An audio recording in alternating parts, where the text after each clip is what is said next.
queridos hermanos, poquitos enfermos la semana pasada. Tuvimos que asistir al doctor por una fuerte gripe, pero aquí estamos en la casa del Señor para dar testimonio de que Él nos ama. Bienvenidos, queridos hermanos, la Iglesia, la misericordia de Dios que es infinita, quienes trabajamos para mantener el ministerio puro en tres aspectos: confrontando al pecador, exaltando al Creador y promoviendo la santidad. Presenta esta tarde y noche una enseñanza que la hemos titulado ¿Qué significa predicar a Cristo?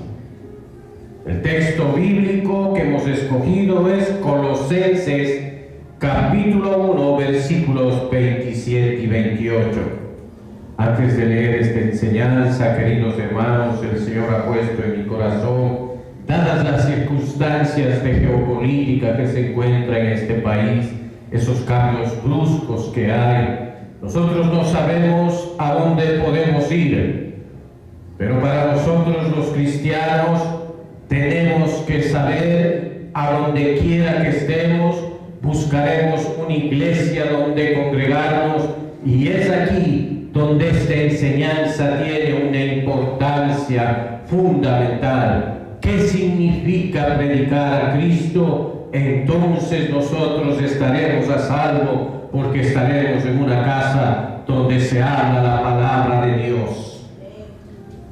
Vamos a leer las Sagradas Escrituras en Colosenses capítulo 1, versículos 27 y 28, honrando la palabra de Dios en el nombre del Padre, del Hijo y del Espíritu Santo. Y su palabra dice, ponga atención, amado hermano, a quienes Dios quiso dar a conocer las riquezas de la gloria de este misterio entre los gentiles, que es Cristo en vosotros, la esperanza de gloria. 28. A quien anunciamos amonestando a todo hombre y enseñando a todo hombre en toda sabiduría, a fin de presentar perfecto en Cristo Jesús a todo hombre. Entramos en oración. Amado Dios y Padre bendito, en el poderoso nombre de Jesús te damos a ti la honra, la gloria y el poder, Señor. Ayúdanos, Padre Santo, en esta enseñanza, Señor, un poco extensa, Señor. Pero tú eres el que tiene los tiempos, Señor, amado Dios eterno, para poder concluir. Y al concluir, Señor amado, que todos los que salen de esta iglesia reunidos, Padre, llenen ese corazón con tu palabra, Padre, porque tú das el crecimiento, Señor. Dios amado, me pongo en tus manos, Señor. Haz de mí lo que quieras, y en tu misericordia, Señor, yo sé que tú me vas a ayudar, siendo vaso de barro, Padre. En el nombre de Jesús yo te lo pido. Amén, Señor, amén. Tomen asiento, queridos hermanos. Ya en este texto de Colosenses capítulo 1, versículos 27 y 28, ya nos estamos dando cuenta de qué se trata la predicación. La definición de predicar, amados hermanos, no es fácil definir qué es la predicación de la palabra, pero apegándonos a las sendas antiguas y tomando como ejemplo a este varón, siervo de Dios, escogido para predicar el Evangelio, como es el hermano Pablo, nosotros nos aproximaremos a una definición más o menos, queridos hermanos. Habrá muchas personas eruditos en la palabra de Dios, pero no queremos ser los principales, sino humildemente nos vamos a pegar a las Sagradas Escrituras. La palabra predicar tiene un significado profundo y multifacético según el apóstol Pablo cuando él declara a quién anunciamos, dice. declaración oficial autonarrativa destinada a ser proclamada o anunciada generalmente mediante la predicación. Predicar significa entonces literalmente dar a conocer, decir afuera, comunicar o proclamar. Es la presentación de un mensaje a viva voz o en público.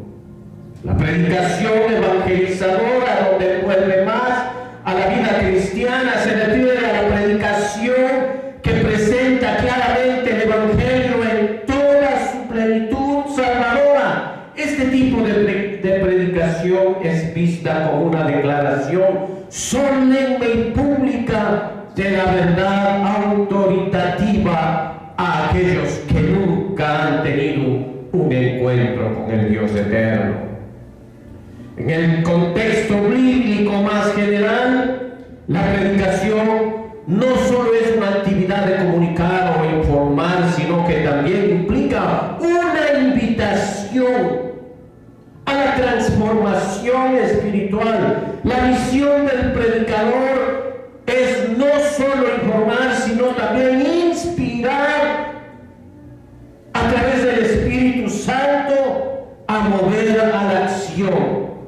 Pablo, como uno de los embajadores de lo alto, comisionado, como yo les dije en los versículos de Colosenses capítulo 1, versículos 27 y 28, ahí nos hace ya dar cuenta lo que él estaba haciendo, cuál era su actividad, queridos hermanos, como un predicador de la palabra, comisionado de la misma forma que los otros discípulos. Iría de ciudad en ciudad declarando públicamente el mensaje que Dios le había llamado a declarar.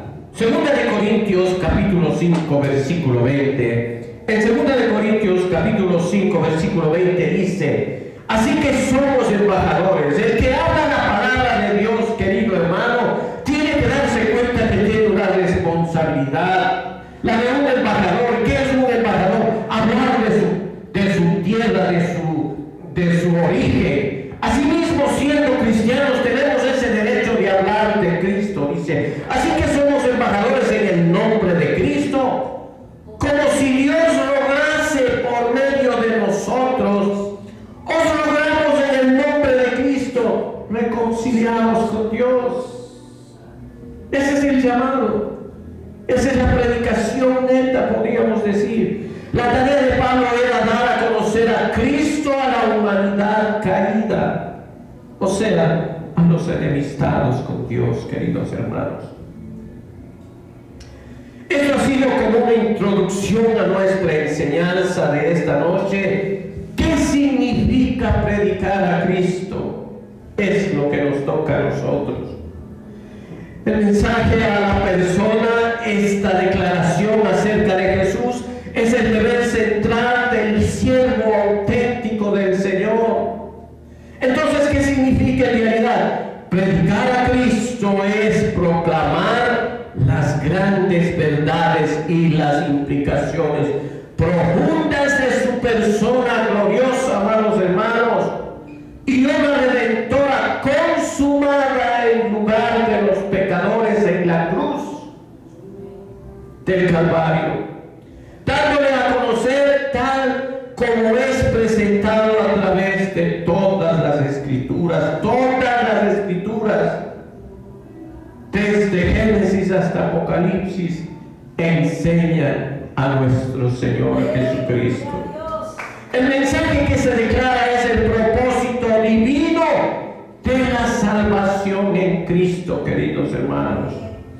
Si usted se da cuenta que está en un lugar equivocado, es hora de que corra y salga y póngase a salvo por su alma, queridos hermanos.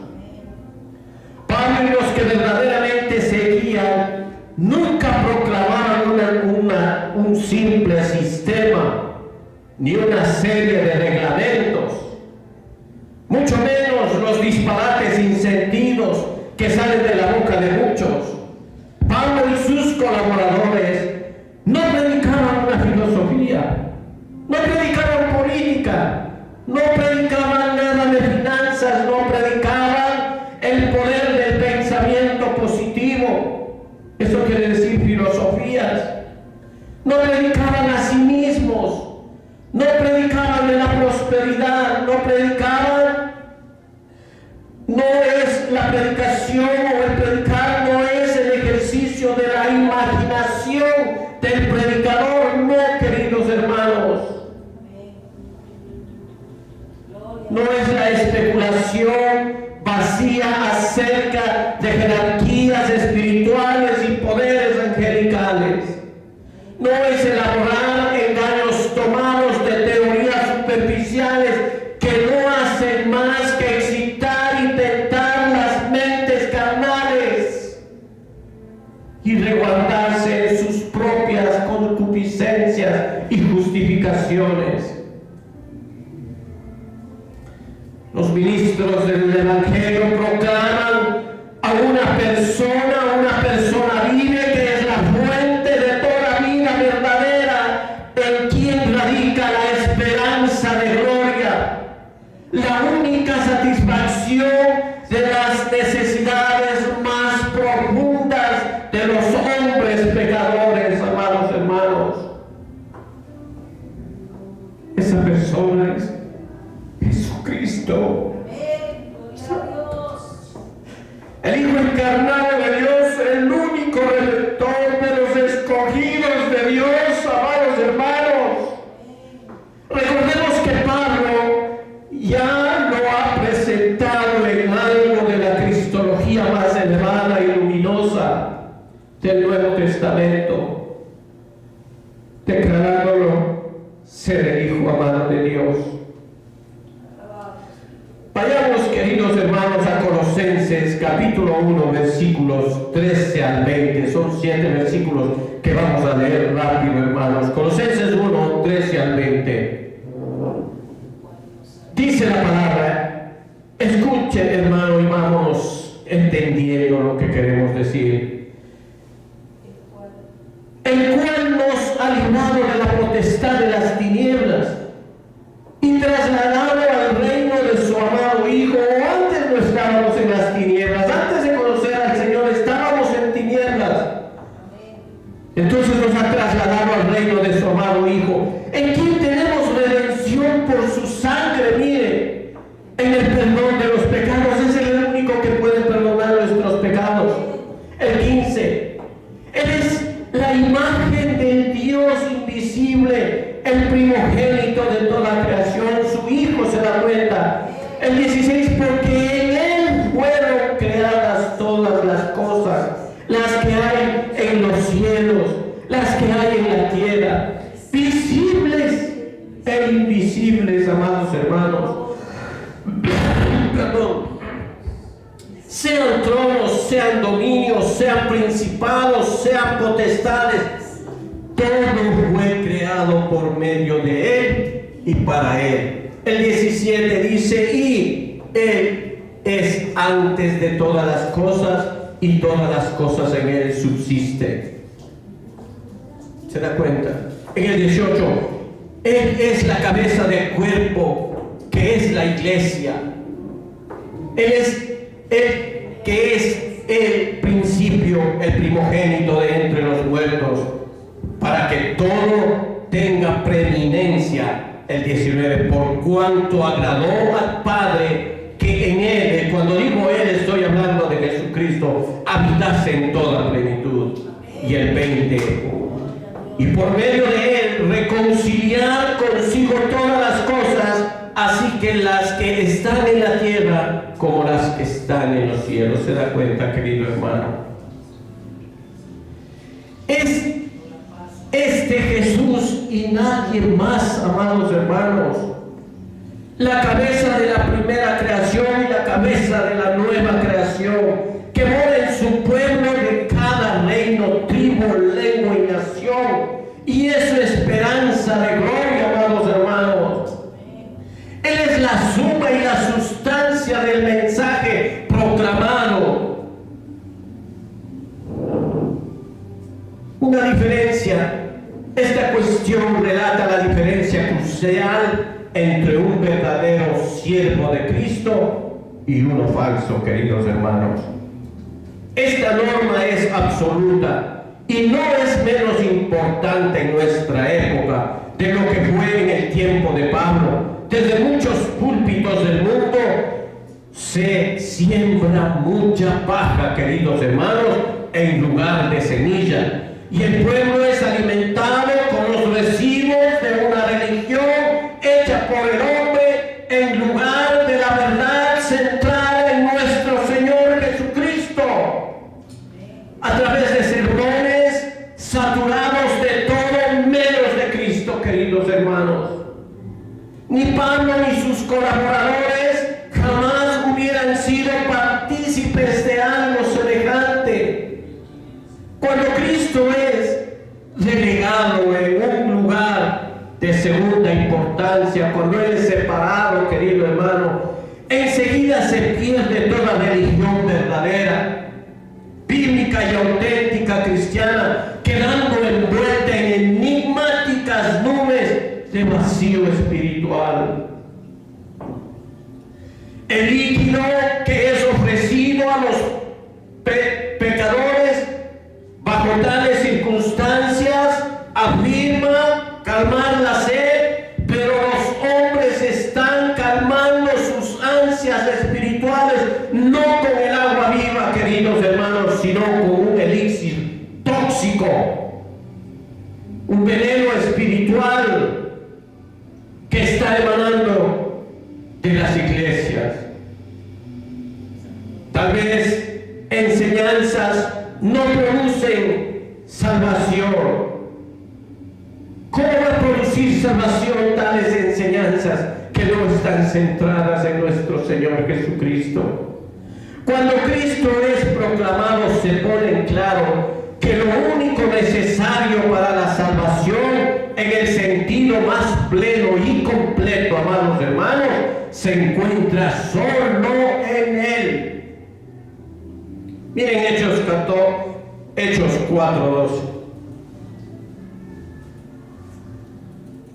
En Hechos 4, perdón hermanos, recuperándome, todavía no estoy en plenitud, pero estoy recuperándome.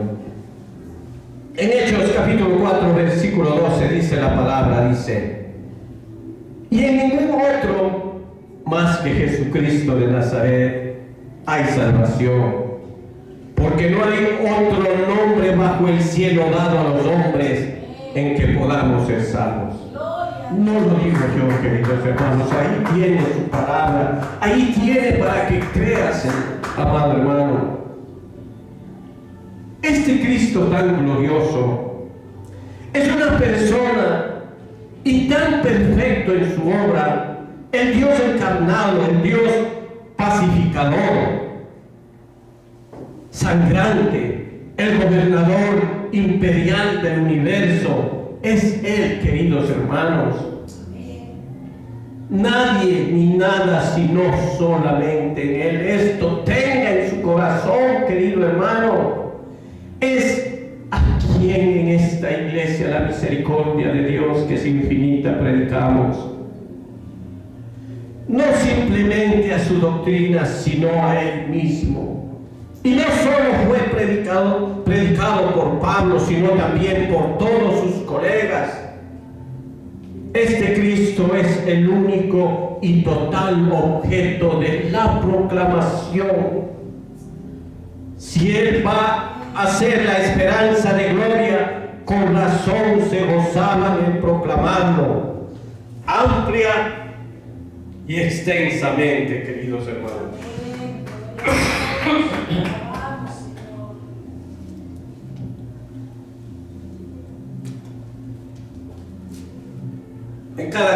En cada ocasión posible, la predicación apostólica era precisa y definitiva.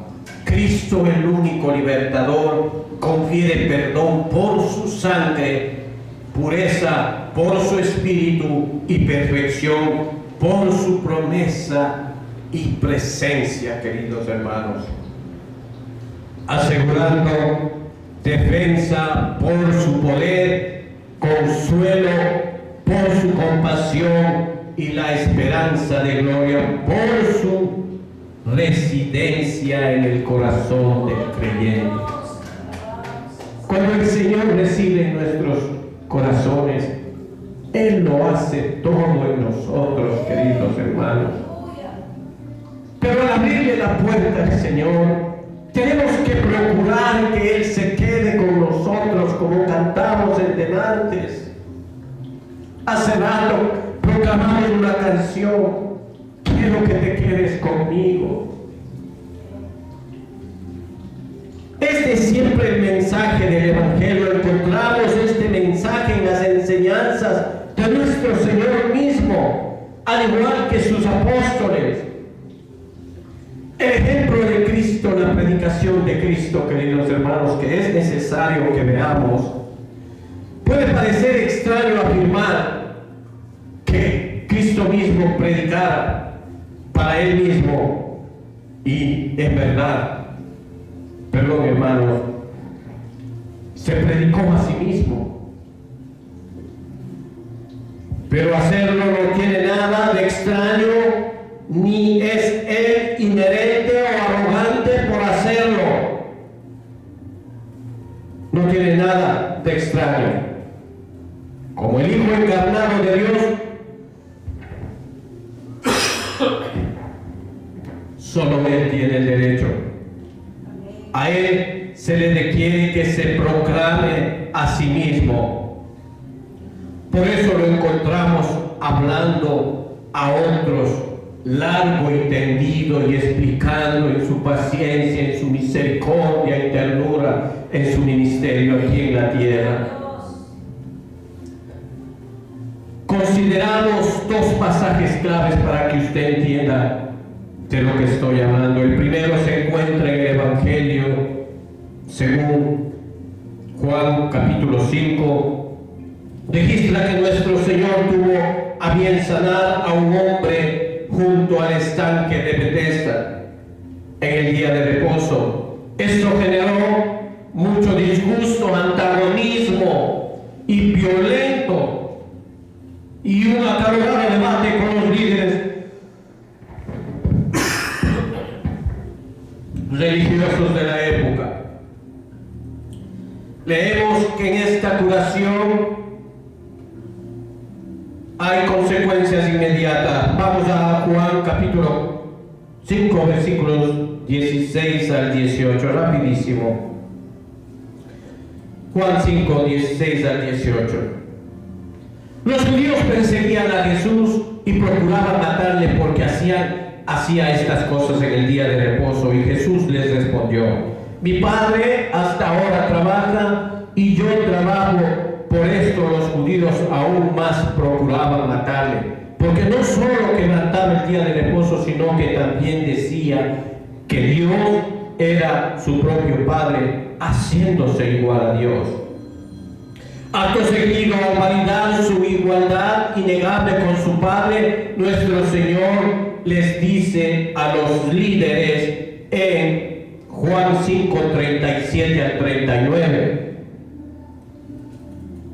Juan 5, 37 al 39 les dice: el Padre que me envió ha dado testimonio de mí. Si ven que él hablaba, predicaba de él mismo. El Padre que me envió ha dado testimonio de mí. Nunca habéis oído su voz, ni habéis visto a su aspecto, ni tenéis su palabra morando en vosotros, porque a quien Él envió, vosotros no creéis. Y les dice: escudriñad las Escrituras, porque a vosotros os parece que en ella tenéis la vida eterna, y ellas son las que dan testimonio de mí, refiriéndose a las Sagradas Escrituras. El Señor Jesús destaca la razón principal, como vimos, hermanos, por la cual los líderes judíos no le respondían favorablemente. No era porque les faltaba información, por cierto, que contaban con la información correcta. en los oráculos de Dios, o sea, en las Sagradas Escrituras. Miren Romanos capítulo 3, versículo 2. En Romanos 3, ahí nos damos cuenta que todo tenía en las Sagradas Escrituras. Dice, mucho y en todas maneras. Primero, ciertamente, que les ha sido confiada la palabra de Dios. O sea que todo tenían. Pero lo entendían mal. Les dice que escudriñaban las Escrituras porque creían que en ellas tenían vida eterna. Y dice nuestro Señor, estas Escrituras son las que dan testimonio de mí.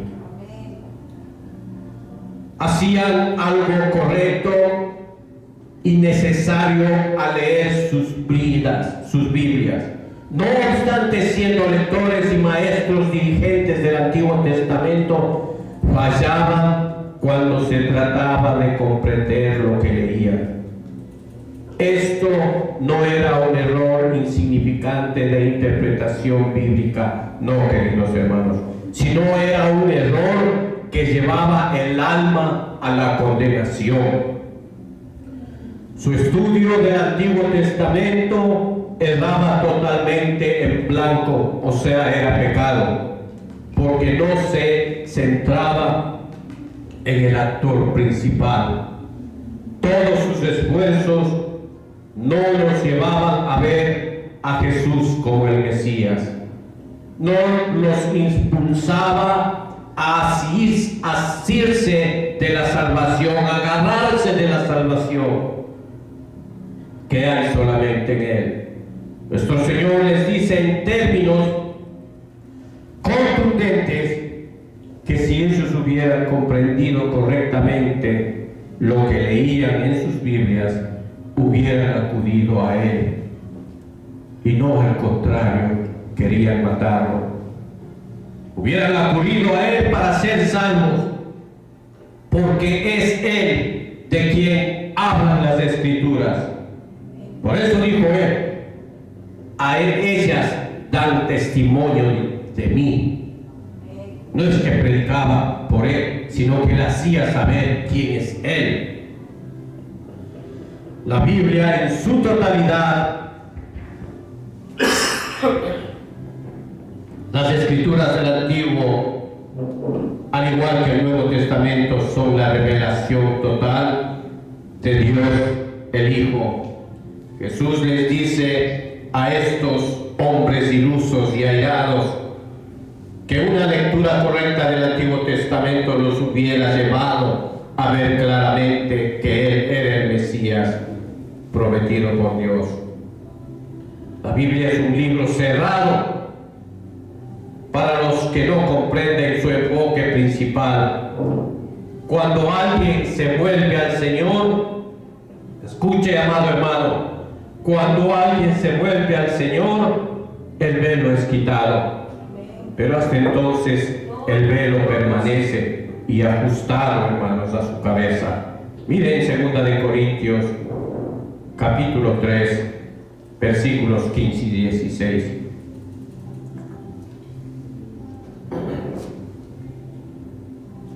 Segunda de Corintios, capítulo 3, 15 a 16 dice: y aún hasta el día de hoy, cuando se lee a Moisés, el velo está puesto sobre el corazón de ellos. Y es hasta ahora, hermanos, es verdad.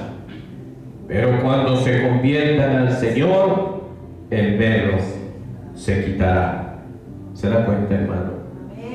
Cristo el Señor reitera que Él es el corazón palpitante del Antiguo Testamento. Y su tema principal, cuando en este mismo capítulo les dice a sus opositores en Juan 5, del 46 al 47, Juan 5, del 46 al 47, dice: no penséis que yo voy a acusarlos delante del Padre. Él no se va a quejar delante del Padre. Hay quienes os acusan, Moisés, en quien tenéis vuestra esperanza, porque ellos confían en Moisés. Entonces Jesús mismo le dice: ustedes confían en Moisés, ok, Moisés quién tenéis vuestra esperanza? Porque si creyeres a Moisés, me creeréis a mí, porque de mí escribió él. Pero si no creéis a sus escritos, ¿cómo creeráis en mi palabra? Qué locura, queridos hermanos.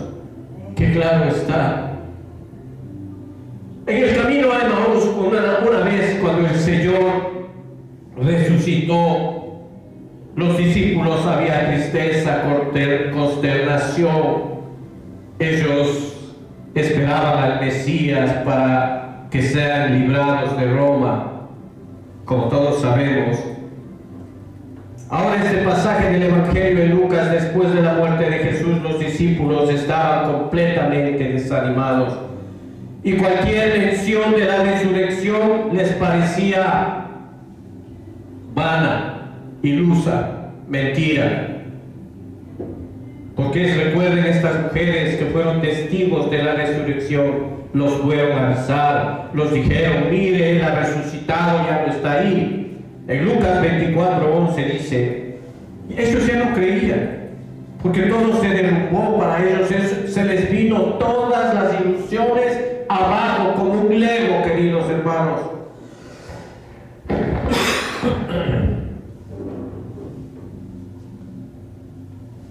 En Lucas 24:11 dice, mas a ellos les parecía locura las palabras de ellas, porque ellas fueron a rezarles y no las creían. En el mismo día de la resurrección de Jesús, dos discípulos caminaban a Emaús conversando de los recientes acontecimientos. Cuando éste se les unió a su caminata, Jesús se les unió a su caminata, hermanos, en su resurrección. Con gentileza Jesús les preguntó, ¿de qué hablaban y por qué estaban tan tristes? Y Cleofás, este siervo del Señor, uno de los discípulos, le hizo al Señor resucitado de los cielos, de la tierra, una pregunta más notable en la Biblia e involuntariamente irónica de todas las Escrituras. En Lucas 24:18 le dijo, ¿eres tú el único forastero en Jerusalén que no ha sabido las cosas que en ella han acontecido en estos días?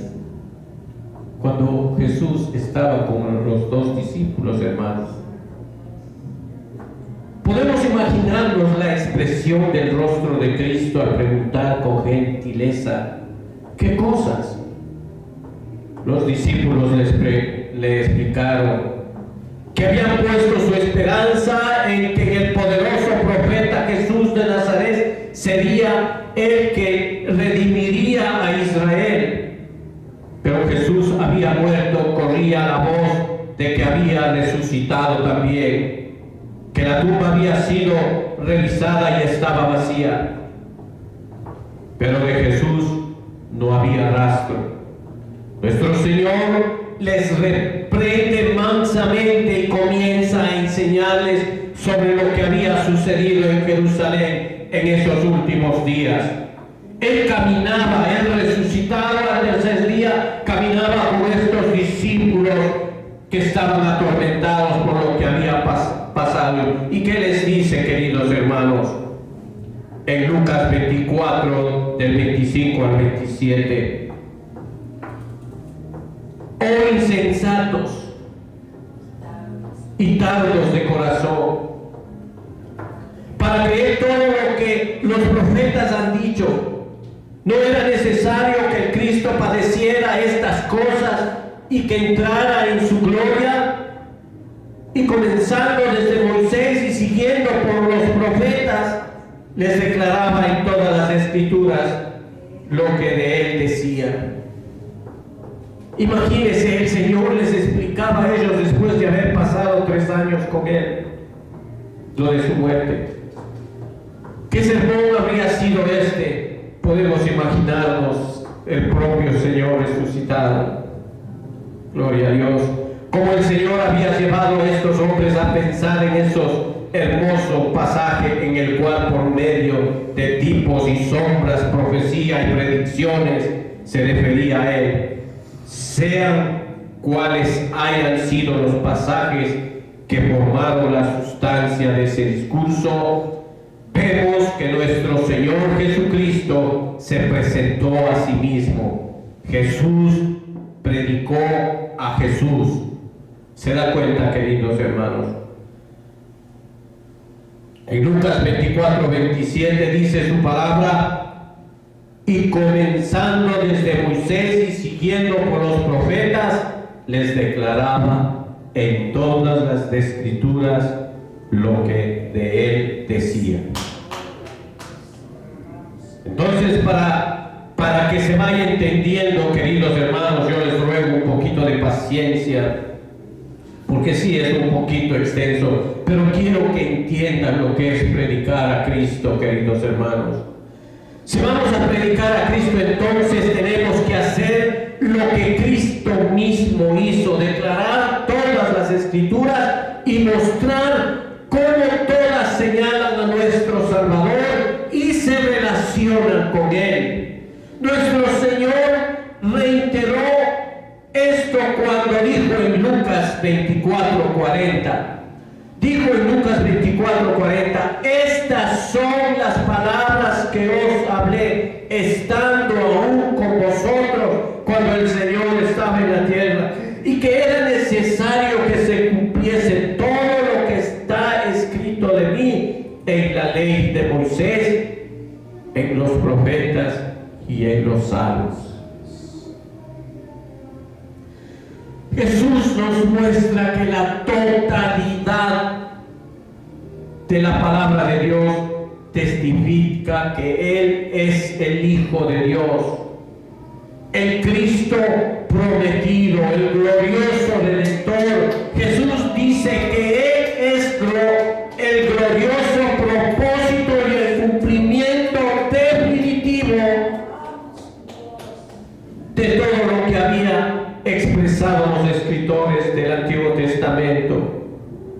Él es el punto principal y el tema central de las Sagradas Escrituras, queridos hermanos. Como nuestro modelo para el ministerio, Jesús nos muestra que la esencia de la predicación es la predicación de su propia persona, y los apóstoles siguieron sus pasos. ¿Quiénes eran los apóstoles los que le seguían? Fueron discípulos auténticos, llevando a cabo su obra exactamente como lo hizo su Señor. Estaban satisfechos con ser como su Señor. Querían ser igual que Dios, querían ser igual que su Señor. Caminaban igual que Él, hacían las cosas que Él los pedía y lo hacían con regocijo, alegría, queridos hermanos. Siguiendo la misma senda sin desviarse. Al predicar a Jesús de Nazaret incluían toda la Biblia, presentándola como el Maestro, el Mesías de Dios. Lo predicaron en la plenitud de su persona y obra. Jesús como el Cristo prometido, viviendo, muriendo, resucitando y reinando, era su tema y su canción. Era su alabanza y su súplica, era su oración y su dormir, queridos hermanos. Vamos a ver unas Sagradas Escrituras en 1 Corintios, queridos hermanos, 15, del 1 al 4.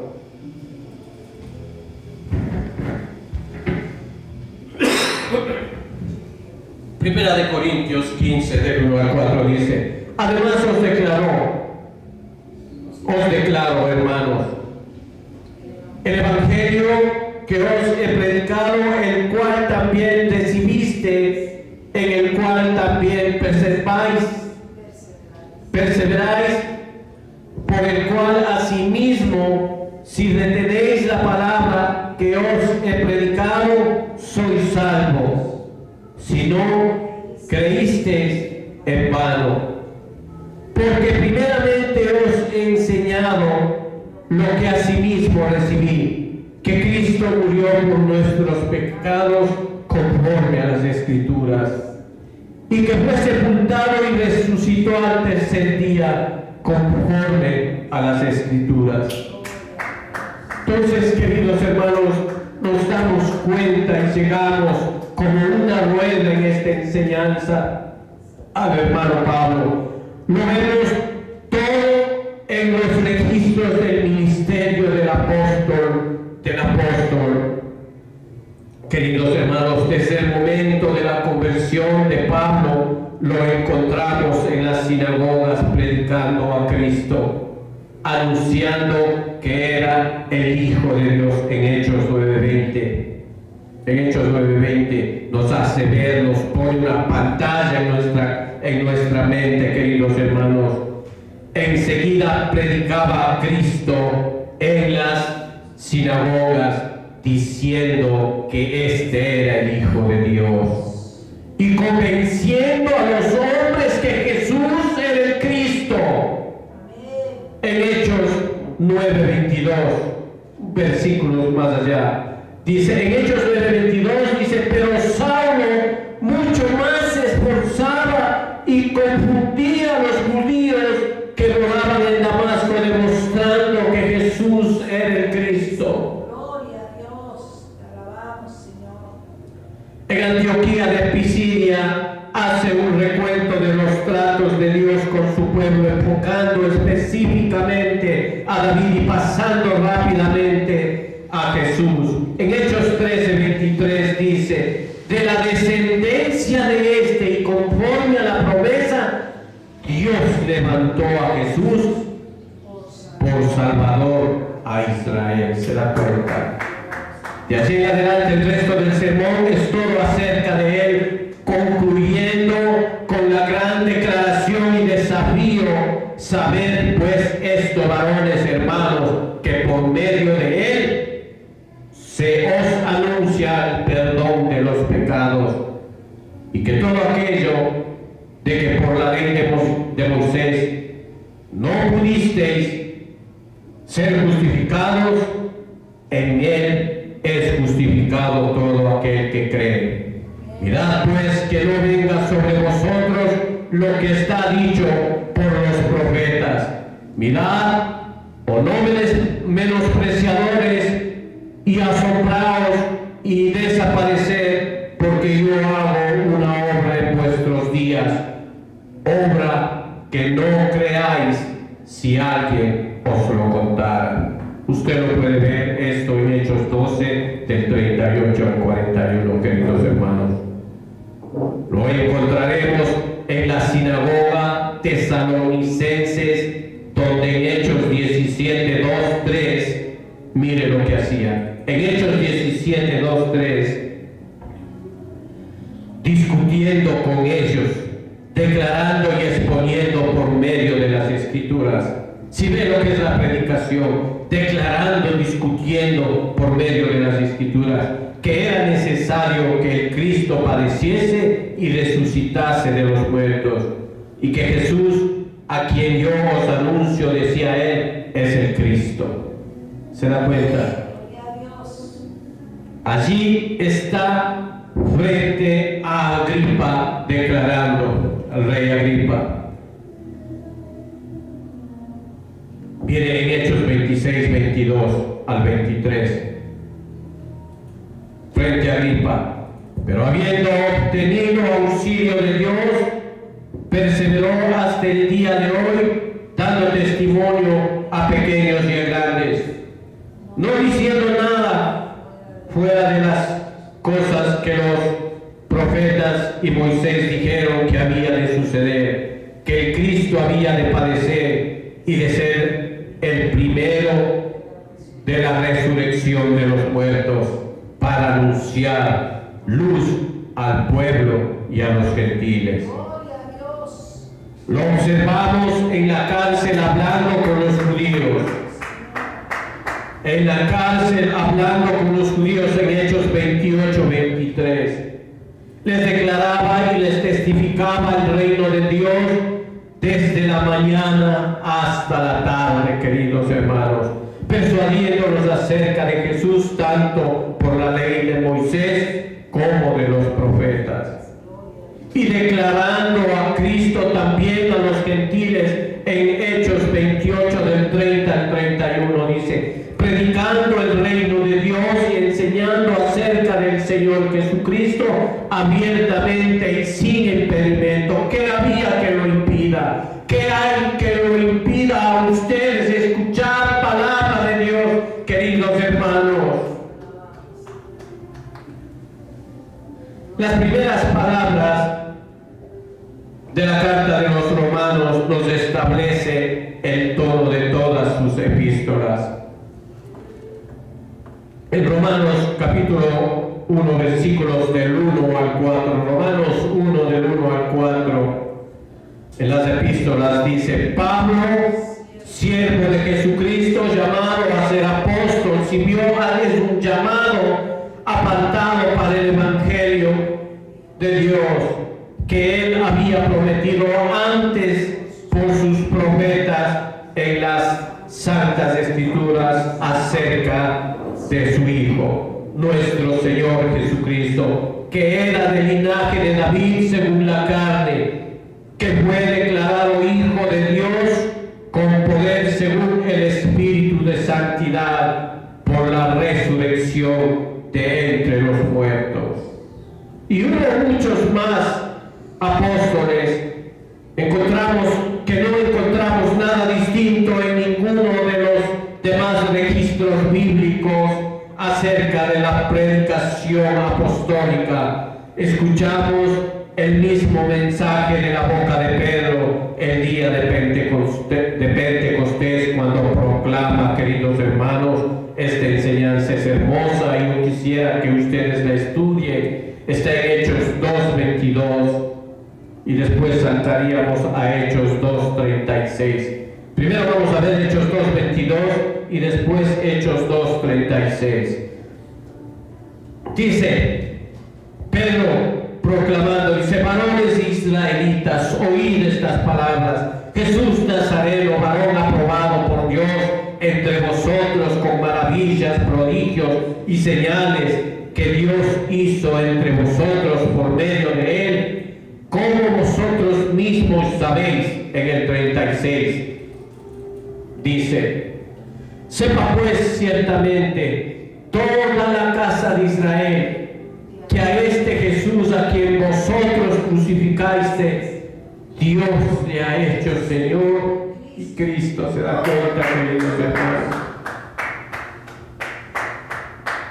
Lo escuchamos también en el pórtico de Salomón, queridos hermanos.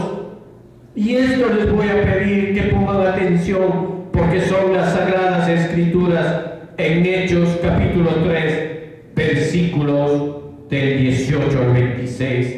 Vamos a leer rápido, pero trate de entender. En Hechos 3, del 18 al 26.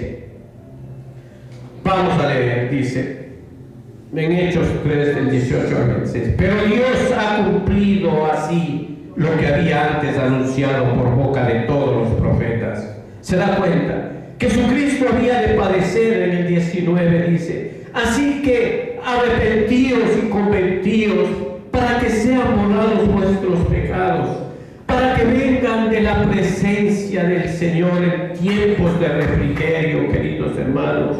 Y Él envía a Jesucristo, que os fue antes anunciado. Y el 21, a quien de cierto es necesario que el cielo reciba hasta los tiempos de la restauración de todas las cosas de las que habló Dios por boca de sus santos profetas, que han sido desde el tiempo antiguo. El 22, porque Moisés dijo a los padres: el Señor vuestro Dios os levantará profeta de entre vuestros hermanos como a mí. A él oiréis en todas las cosas que os hable. 23. Y toda alma que no oiga a aquel profeta será derraigada, o sea, quitada del pueblo. 24. Y todos los profetas desde Samuel en adelante cuantos han hablado también han anunciado estos días. 25. Vosotros sois los hijos de los profetas y del pacto que Dios hizo con vuestros padres, diciendo a Abraham: en tu simiente serán benditas todas las familias de la tierra. Y 26. A vosotros primeramente Dios, habiendo levantado a su Hijo, lo envió para que os bendijese, a fin de que cada uno se convierta de su maldad. ¿Se da cuenta, queridos hermanos? La misma nota suena repetidamente desde este tal testimonio en Hechos 10:43, queridos hermanos. En Hechos 43 suena lo mismo. De este dan testimonio todos los profetas, que todos los que en él creyeren recibirán perdón de pecados por su nombre. ¿Cuál es ese nombre? Cristo nuestro Señor, queridos hermanos. De manera similar sigue todo el Nuevo Testamento. Hay algunos escritores, entre otros ejemplos que podríamos multiplicar muchas veces, nos muestran que predicar a la persona y la obra de Cristo, como lo presenta la totalidad de la Biblia, era central en lo que constituía la predicación apostólica. Dicha predicación no es nada nuevo. Jesús y sus apóstoles establecieron esta norma desde el principio, y los que mejor la siguieron son los que más fieles fueron a este modelo. Cualquier predicación en la que Cristo no tiene preeminencia, querido hermano, no es predicación experiencial. O sea, predicar únicamente un Cristo por Cristo para la alabanza de Cristo, queridos hermanos. Cristo es la suma de toda la Biblia. Profetizado, tipificado, prefigurado, exhibido y demostrado, que se encuentra en cada hoja, casi en cada línea de las Escrituras. Solo pensemos, queridos hermanos, en Cristo como la sustancia, la médula, alma y el alcance total de todas las Escrituras. Mientras lo mantengamos a Él a la vista, nunca erraremos o cometamos errores seriamente en nuestra búsqueda de conocimiento espiritual, si lo tenemos a Él. Si perdemos de vista a Cristo, nos encontraremos que toda la Biblia es oscura y está llena de dificultades. La clave del conocimiento bíblico es Jesucristo, queridos hermanos. Y llegando a la conclusión y último punto, el que prediquemos a Cristo significa que nuestra predicación siempre estará anclada en la roca de la persona y obra de Jesús, tal como lo presenta la totalidad de las Escrituras, como hemos venido anunciando. Toda la Biblia nos conduce hacia Él. Él tiene que ser el gran tema de nuestro ministerio. Tenemos que predicar la Biblia cristológicamente y cristocéntricamente, queridos hermanos. Los verdaderos ministros de Dios deben predicar a Cristo y a su Evangelio, las buenas nuevas de nuestro Señor Jesucristo, quien es completamente divino y humano, una persona sin pecado que cumplió la ley de Dios a la perfección por su pueblo y que cargó en su lugar con el justo juicio de su Padre. Todo el Evangelio es acerca de esa persona, Él, Cristo Jesús, que de las buenas nuevas depende de quién se trata, de Jesucristo, el Hijo de Dios, quien vino a salvar a los pecadores, queridos hermanos. A nosotros, a su pueblo, a la grey de Dios, queridos hermanos. En primera de Timoteo 1:15, el último versículo que vamos a leer, palabra fiel y digna de ser recibida por todos, queridos hermanos. ¿Se da cuenta? Gloria a Dios. Que Cristo Jesús vino al mundo para salvar a los pecadores, los cuales yo soy el primero. Recuerde, amado hermano, en Hebreos 12:14, seguid la paz con todos y la santidad sin la cual nadie verá al Señor. Póngase de pie, vamos a darle gracias al Señor.